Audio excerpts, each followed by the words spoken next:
What's up, fitness fans? Welcome back. This is Eric with Future of Fitness Podcast, and this is episode number 16, and I get to talk to Mike Lee. Mike's the head coach at OPEX and the Phoenix Rise, and this is a really awesome insight into coaching high-level CrossFit athletes. So if you think you know what it's like to coach at that level or those level of athletes, listen to this because you may have a little bit of it wrong. And it's really interesting to see the science behind it because Mike has a background in engineering. So he has a firm understanding of the numbers and the science that goes behind training people, but so much more goes into life coaching. And Mike has taken a very purposeful route in educating himself with some of the best mentors out there, Charles Poliquin, Paul Chek, James Fitzgerald, and he's constantly on a quest for knowledge and improvement. And it really shows. He really knows his stuff. So I hope you enjoy it. He's a good friend. He was a coach of mine for a while. He's excellent at what he does, and I think there's a lot to learn here. So let's talk quickly about our sponsor. So this episode is brought to you by The Machine, Fit Pro Edition. So finally, full stack digital marketing agency service is now available to the everyday fitness professional. So you may ask, what is The Machine? I'll tell you. Machine is a periodized marketing system. It's based on decades of fitness industry experience and predictive analytics through Google. So it delivers ROI, that's for sure, but that's not the point. The point is, after a 13-month program, every client that goes through the Machine will now have an automated and evergreen marketing system that choreographs all of the aspects of digital and traditional marketing. So email funnels, pay-per-click advertising, so that's Facebook and Google AdWords, search engine optimization, content marketing, social media, co-branding, so much more. All these things fit in after the 12 to 13-month campaign, and you see how it all works, and it's a beautiful system. So get off the cycles of crash diet marketing that is way too prevalent in the industry, and learn how to automate your marketing and lead generation the right way. The end goal is what you really want, entrepreneurial freedom. If you have questions or you want to find out more, you can just email me, eric@fitnessmarketingalliance.com, and I'll fill you in on the details and we can have a nice conversation about your business and what you're up to now. So without further ado, on to the show, Mike Lee of OPEX.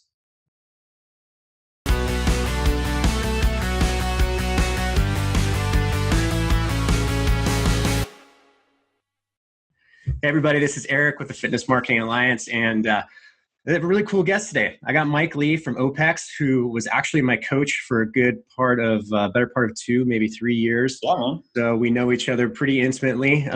He knows all of my struggles as both as an athlete and a person and a coach, and as he's helped me through a lot of things. So I'm super excited. Mike, thanks for coming on, man. I appreciate your time. Yeah, always, Eric. I'm excited to be able to share whatever I can and provide some insight. Yeah. Well, Mike, you have a ton of experience. I know that, but let's go and maybe tell people, what's your fitness story? What's your journey that you've taken to be a coach, to be an athlete, to coach, to where you are now? Yeah, cool. I'll make it a long story short. Initially, actually, funny enough, and I think a lot of people can relate to this, I wasn't in fitness initially. I was an engineer, oddly enough, and which translated ultimately really well into what I do now, which is another story for another time. But so an engineer by trade, I always had the brain to kind of understand numbers and look at things a little bit differently. And sports was always ingrained in my passions. Played water polo in high school and the collegiate level. So that was always something I knew that I wanted to continue, but didn't know how. So after that, started getting into CrossFit and understanding what it was all about. Like what truly drove me to be more involved in the sport. And as I found out more and more about myself, I recognized being 6'3", I wasn't necessarily going to be the most talented athlete. So I started to just dig into all the intricacies of how I could improve myself, first off and foremost, because I was fascinated by it. And then next was just looking at other people and just having some really good insight in terms of watching them move. Like I didn't necessarily have this big physiology, anatomy-based background. So I had to watch a lot of training take place to be able to comprehend and understand some biomechanics to say, okay, these things all make sense. So from that, I kind of just got more and more involved with James through a couple different individuals in the Southern California area. they essentially led me to being underneath James and just being one of his clients. So I didn't necessarily get programming from James, but as a mentor and an ongoing, we'll call it a consultant, really, that just challenged me with a lot to understand why I'm doing, what I'm passionate about, and ultimately what I wanted my legacy to be, on this earth. And then, lastly, just to stop wasting time. So that led me to take CCP and just get more involved with OPT at the time and now OPEX. And then through our consultation practice, James and Leanne needed someone to kind of support their bigger vision with the on-site program as well as the remote business. And it came at a really good time. I was ready to make the transition and pretty much dropped everything, moved from Southern California out to Arizona, and I've been here for about 5 years. Awesome. Great. And for those who are listening, when he's talking about James Fitzgerald from OPEX, and then the CCP is the coaching education program that they have, which I took, and it's excellent. Outstanding, actually. Mike, when you've been going through your coaching, obviously James Fitzgerald's been a mentor of yours, but when you first started, who are some of your mentors in the coaching world? And then has that changed over time? Do you have new ones now? Yeah, for sure. Great question. Charles Poliquin has always been a big mentor of mine. I've interned with him a few different times, as well as just taken a lot of his courses. And he has a different perspective on things, and through his vast amount of knowledge, he has some great understandings of how things need to be put together for certain individuals. He's worked with, I don't know how many gold medalists and medalists overall around the world. So someone like that, you have to respect and just listen to what he has to share. And really, really got some challenges from him, because if you know anything about Charles, he's very blunt. He'll tell you like it is, and he has no remorse to be able to say that you're wrong. So that was good. I learned that at a very young age to say, that wasn't right, or I really need to dig into this further before I open my mouth and say, what about this? So it gave me this understanding to dig a little bit deeper. The other two major guys or mentors, I would say Greg Everett and Sean Waxman, from my weightlifting history and background. I train at Sean's gyms for multiple years. He's also a good friend and a mentor and a coach. And then Greg Everett with Catalyst Athletics. Him, as well as Amy, has just been on the forefront of what I call put out information about the sport of weightlifting, as well as just through the performance menu, and lots of evolutions with him and Rob Wolf and their journey through that type of information. So I always followed them. And so I felt like that provided me this well-rounded base of support, because I got my fix of, understanding fitness and CrossFit through James, understanding strength and conditioning and reality through Charles, and then understanding weightlifting through through Greg and Sean. So I guess if those were the major people that I've kind of shaped and formed, those would be them. And then just through my own research, you got to think about, the old school guys, Repito, all those types of individuals that just had great information. Dan Paff, there's so many good people out there to follow. I wouldn't necessarily call them mentors, but people that I still research and read into and then go back and revisit. So I think that's not something that we do well as coaches, is go back to the stuff that has worked forever and take that and then use it effectively moving forward. Because you have to look at patterns, not trends. So you look at like consistency pieces that have worked for a really long time, not what's fancy out in the industry, because it'll always work for you as a coach. I love that. Patterns, not trends, because it's so easy, right? Yeah. To get caught up in trends. There's always something new coming on. Your clients are always coming to you saying, hey, I saw this online, right? Or I'm following this new blog and they're doing that. Like, what about battle ropes, right? Yeah.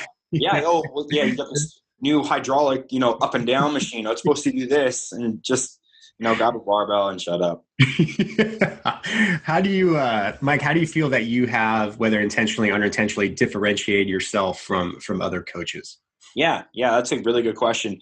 I think as you evolve, you have to take stuff from coaches, but then the application and the intricacy within the design is what makes a coach unique. So the more a coach can take what they've learned and all this vast knowledge and be able to pair things effectively, be able to understand the dose response and the stimulus, all those things, that creates like the autonomy of the coach, and the coach like shining bright if they have success. Because I think the more and more you can look at the simplicity of a design and make it mastery, that is what I would say is the most effective form of coaching, because you're really understanding how a complex system, especially with mixed modal fitness or something like CrossFit, where there's so many things involved, and you pair up, a week-long bit of training, it's perfectly laid out, because of the way you intricately did that, from understanding what one day is going to be to the next, etc., along with pairing that up with lifestyle. So I'm a big proponent, I think I do this pretty well, is understanding and taking the lifestyle components and then connecting it to the athlete's highest values. So they understand that, eating protein, chewing your food,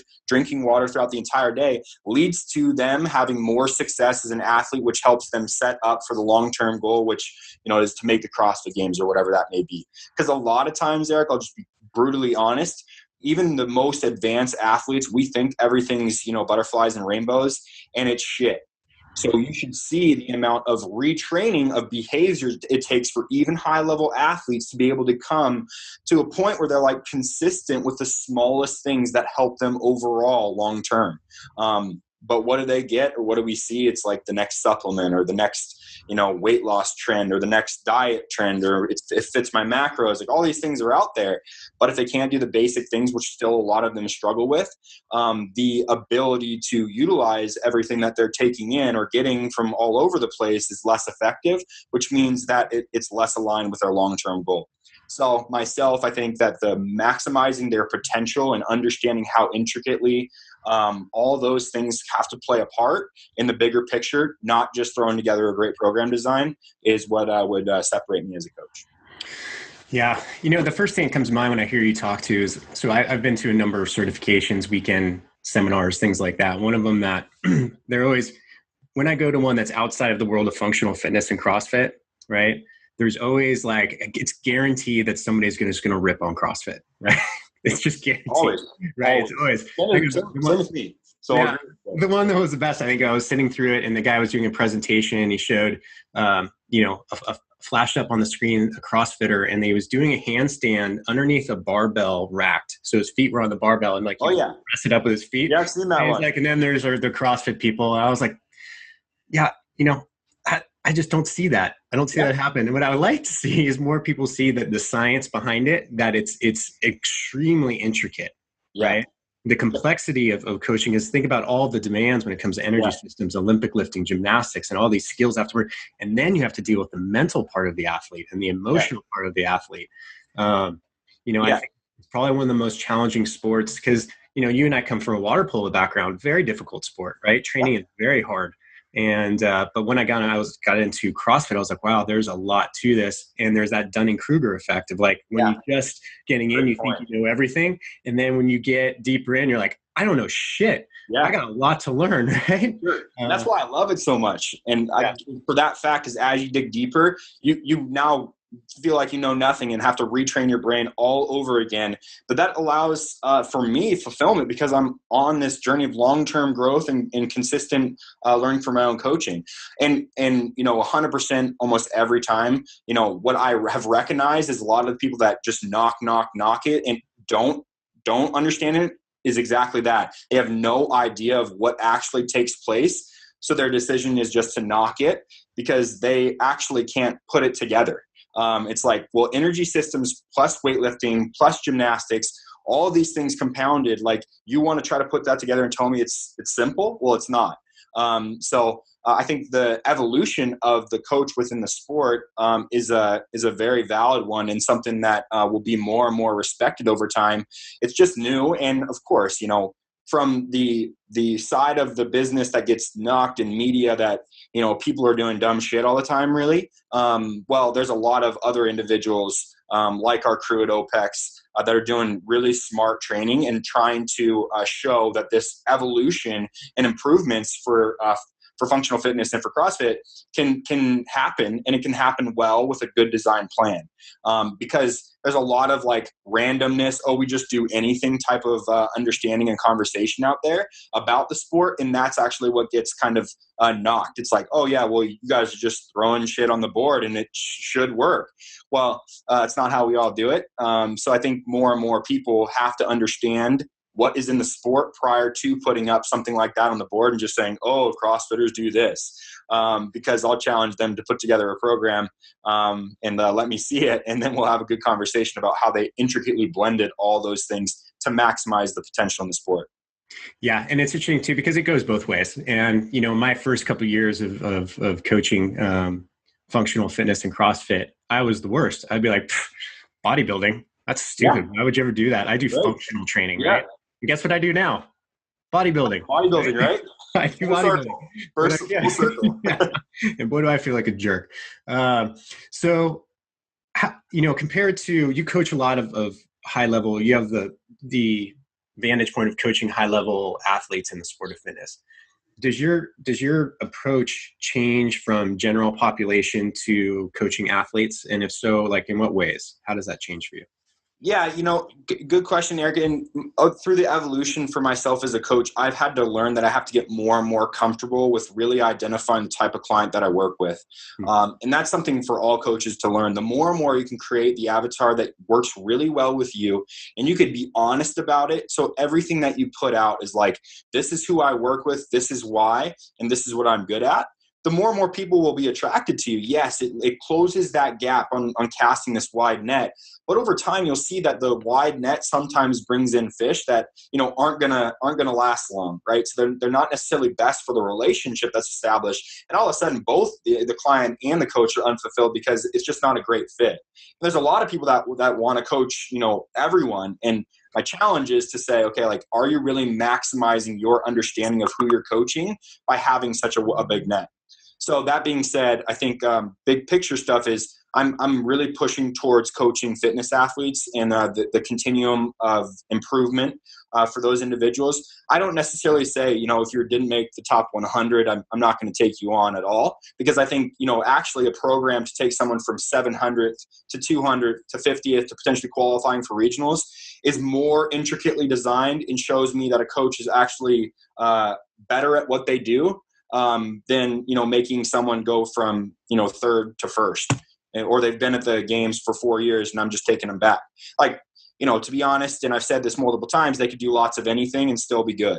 And I truly believe that. I still will be very, very intricately detailed with that, because I think it still involves a lot of good communication and setting the athlete up for success. But coaching really, really good athletes is all about what they do background within lifestyle practice, et cetera, to set them up for success within, being able to handle more training. The more they can handle, the better they're going to be prepared for the volume that's necessary at the regionals and the games, and the faster that they can recover in between those workouts. So that's the goal with overall training volume and high level athletes. But on the other end of the continuum, just individuals that, are making that jump, I love coaching those people because, first off, they show great improvements in a lot of different areas. They're super fulfilled because they're constantly showing this increase in growth.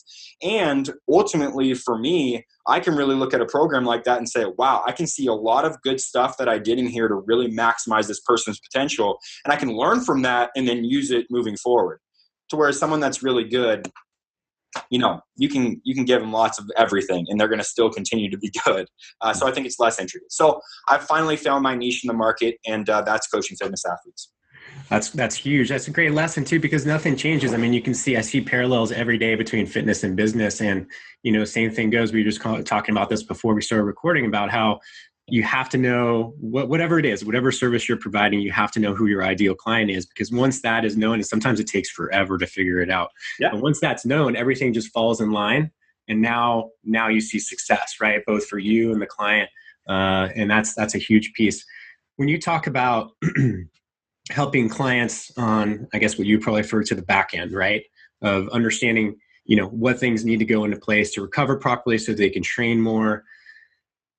What are some approaches you take for getting, I know it's part of building a relationship too, but yeah, the question I'm looking for is, how do you get into someone's values, right? And then how do you get those aligned with their training? And maybe you could give us an example. Yeah, for sure. Well, you got to listen. I think that's one thing that as coaches, it's a masculine type of environment. So we like to give direction. We're like, okay, this is what you need to do. Change this. This will work well. Okay, great. Check the box. See you later. That's it. But lots of times it's the listening aspect that really gets you to comprehend or understand what they're prioritizing.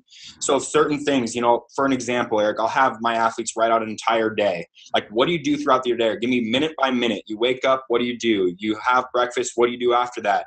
And then all of a sudden we look at it, and then I ask a question. It's like, okay, well, what do you say? Well, what would you say you're prioritizing throughout your day? And then, if there's malalignment, they're saying, okay, well, my family and my friends and my dog are most important. But I look at their day and it's nothing like that.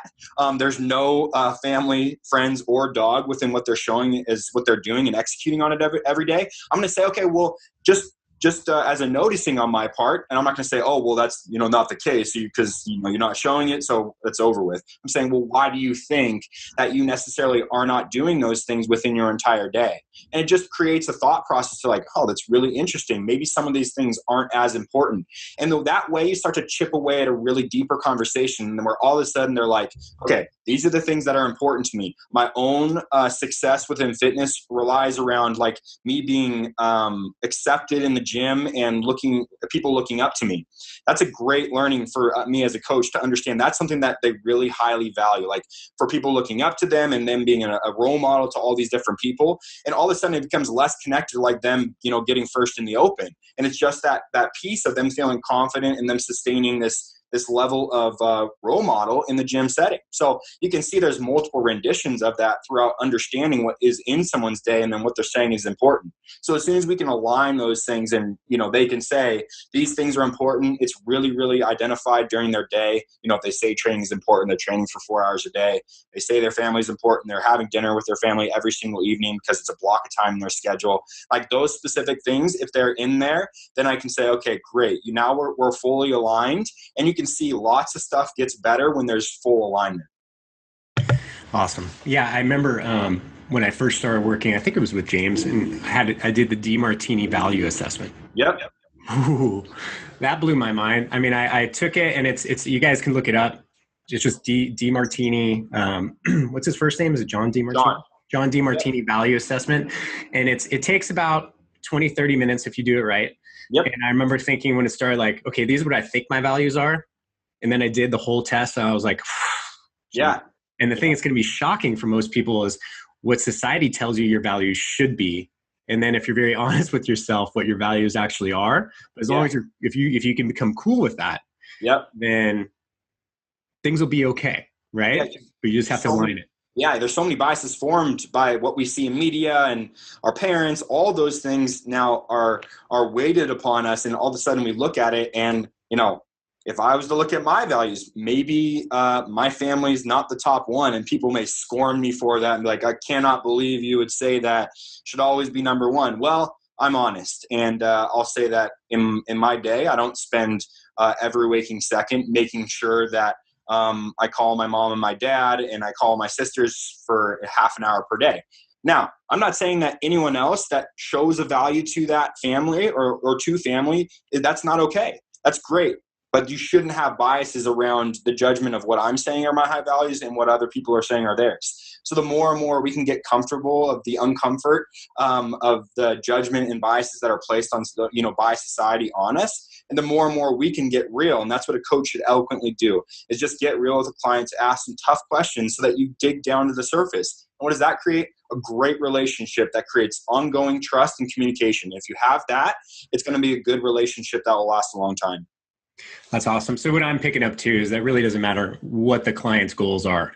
You still have to start off with a solid foundation of understanding values, prioritizations, things like that. And that's what builds a strong relationship to have a client for a long, long time. Yeah, for sure. And the other thing too, Eric, is as soon as you dial in the priorities and values, all of a sudden their goal gets very clear. So up front, they say they want to make the CrossFit Games, but you dig into priorities and values, and all of a sudden it's actually not that.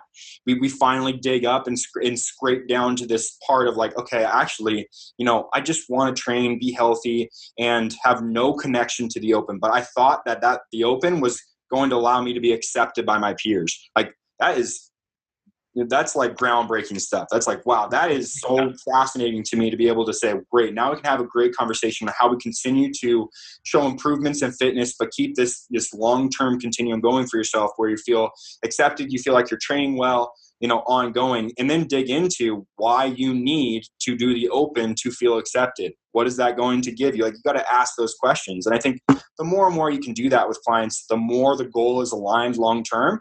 And if you have that, then on the conversation, your consults, and as you're talking to individuals on the floor, when you're coaching them, you can always revert back to that. It's like, okay, remember what the goal is. Here's how we're going to get there. Are you doing the necessary things that align you to set you up for success? And if they're not, that's a good challenge. And that's what we work through as coaches. Cool.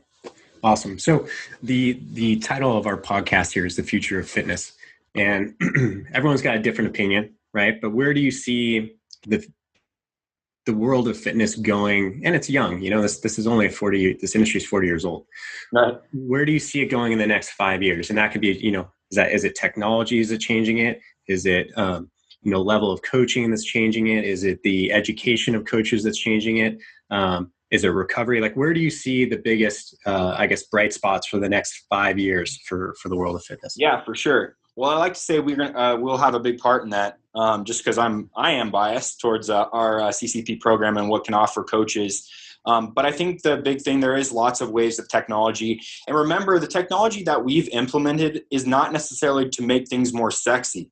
It's to make our system more efficient and for the client to have a better experience. So I think if you always are looking as like, okay, what can improve the overall client experience as a business or within the industry? If communication or upgrades in technologies where increased communication, increased trust allow better service, then for sure technology is on the forefront of that. It's because we all have to get used to it. And now our system has allowed us to streamline communication with the client. So that's a big upgrade that's happened in the last couple of years that I think will massively grow as kind of the forefronted idea that will allow the best systems possible to be created to deliver a great coaching experience to a lot of people throughout the world. And I think on the education side of things, I think people will always go to the sexy thing. But the more and more they can understand on go revisit principles, and that's what we teach at OPEX is great principles for yourself to deliver, great training and great lifestyle principles, and also develop in business as a coach. Because I think it's kind of been lost is like, we just think coaching is going to happen.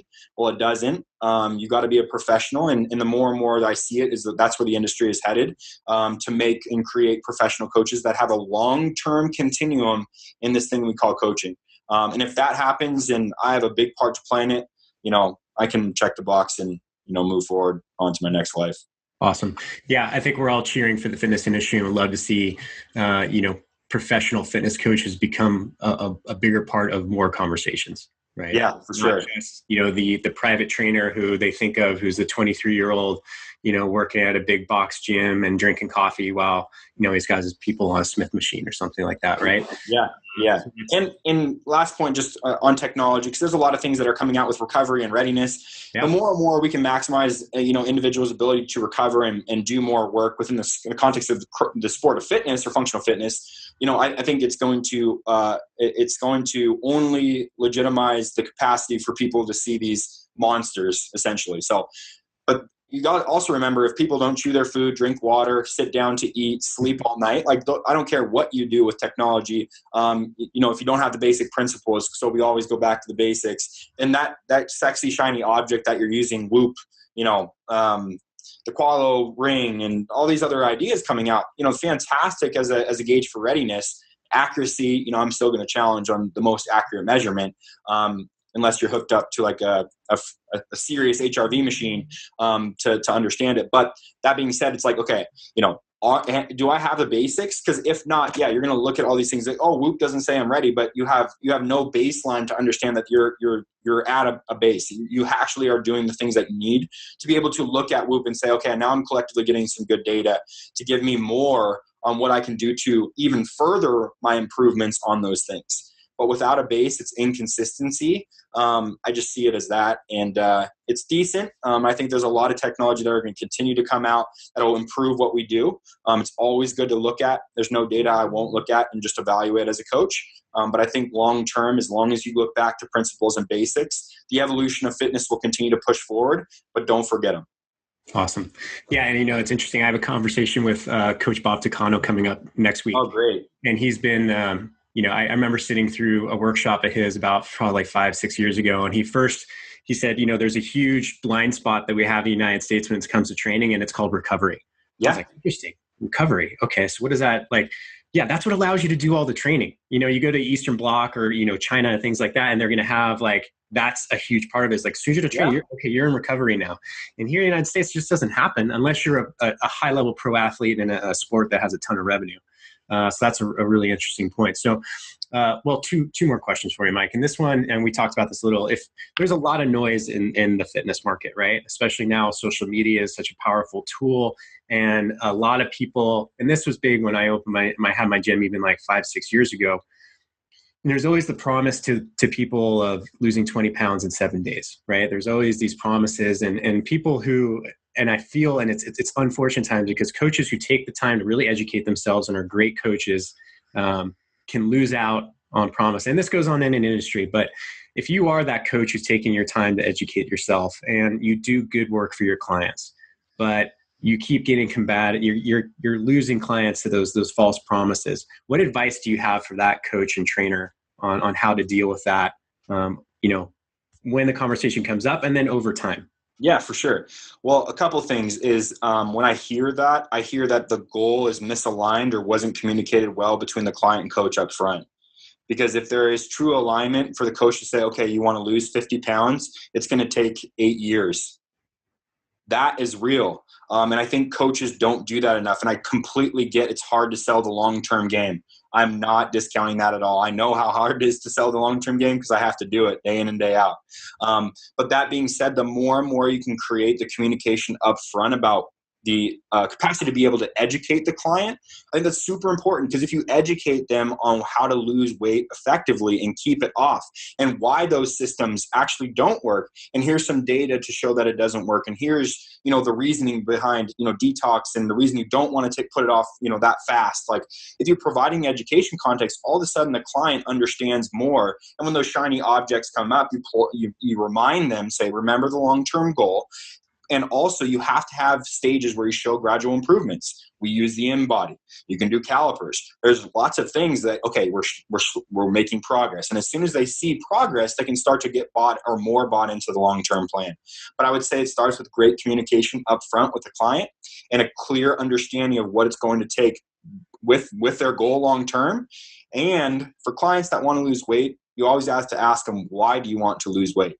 There's a lot of emotion and understanding, as you know, man, on that entire topic. So if you're not asking those difficult questions over time, maybe they, are depressed in their poor relationship. Like there's a lot that goes into, that whole equation. So the more and more you can intricately understand that, you can align why they're going to lose weight or why they want to lose weight with their long-term goal, which may just be they want to get back into a relationship. And so they can feel accepted, et cetera, by having this gradual improvement in health. Fantastic. Now we've got a really clear understanding of what the goal is over time. We're going to use measurements along the way to ensure that you improve. Awesome. Yeah, that's huge advice. So, Mike, if people want to get in touch with you, they want to find out more about you, or maybe they want to ask you some questions, where can people find you?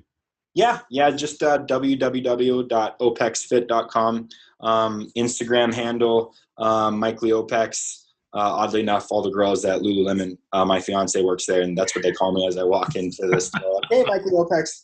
I don't ever get it, but I love saying it. So that's my Instagram handle. I'm on Facebook as well. I try to interact as much as possible, but great resource through our website. And if you're interested as a coach or as an athlete, just to check us out and understand what we're doing, we like to say we're on the forefront of the movement. And I love being a part of our growth as a business and what we're trying to do in changing the model for the fitness industry. Awesome. Thank you so much, Mike. I know you and I will be talking soon, and have a great day, man. Anytime, buddy. thank you for listening to this episode of the Future of Fitness podcast and webinar series. We're working really hard here to keep great content coming out, and we'd like to express our gratitude by offering you a free 7-day marketing crash course. So here's how you can claim it. If you go to fitnessmarketingalliance.com/free gift, FREEGIFT, and you enter the promo code FITMARK, FITMARK, you can claim it that way. The other way is you can text us. So you can text the phone number 805-619-5550, and you text the word FITMARK, FITMARK. So thank you. Keep listening. Go claim that offer. It's a ton of value. And if you ever want to get a hold of me, or if you have suggestions for guests, topics, or anything else, or if you just want to ask me questions, I always respond. You can reach me at Eric, ERIC, at fitnessmarketingalliance.com. And keep listening. We have a lot more coming down the pipe, and we'll make sure that we're keeping the value great for you guys. And farewell till next time.